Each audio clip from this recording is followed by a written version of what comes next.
वक्रतुंड महाकाय सूर्यकोटी समप्रभं निर्विघ्नं कुरु मे देवो सर्वकार्येषु सर्वदा. कोणत्याही चांगल्या कामाची सुरुवात आपण गणपती बाप्पांनाच मान देऊन करतो, कारण त्यांचा आशीर्वाद नेहमी आपल्यावर राहावं आणि कामाची सफलताही चांगली व्हावी, ते काम परिपूर्ण व्हावं. तर आपण पाहतो की आमचे गणपती बाप्पा घरी आले, त्यानंतर आम्ही गणपती बाप्पांचं ऑक्शन करून घेतलं. मीही केलं ऑक्शन आणि माझ्या मिस्टरांनीही केलं. तर घरामध्ये गणपती बाप्पांचा प्रवेश झाला. त्याच्यानंतर मी रासही घातलेली नव्हती चौरंगावरती, नंतर रास घालून घेतली आणि मग आम्ही गणपती बाप्पांची स्थापना केली.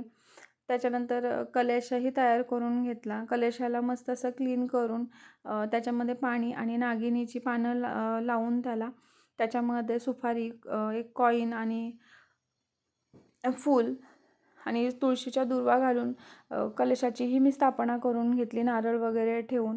त्याच्यानंतर मस्त आमची आरती झाली आणि सगळ्यात महत्त्वाचं म्हणजे गणपती बाप्पांना आवडणारा पदार्थ म्हणजे मोदक, तोही आम्ही ठेवला. आणि माझ्या मिस्टरांनी नंतर घरातल्या देवांना आणि घरामध्ये आरती दिली.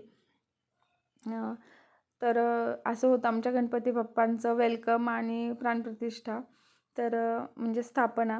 तर माझा हा व्हिडिओ तुम्हाला कसा वाटला ते नक्की सांगा.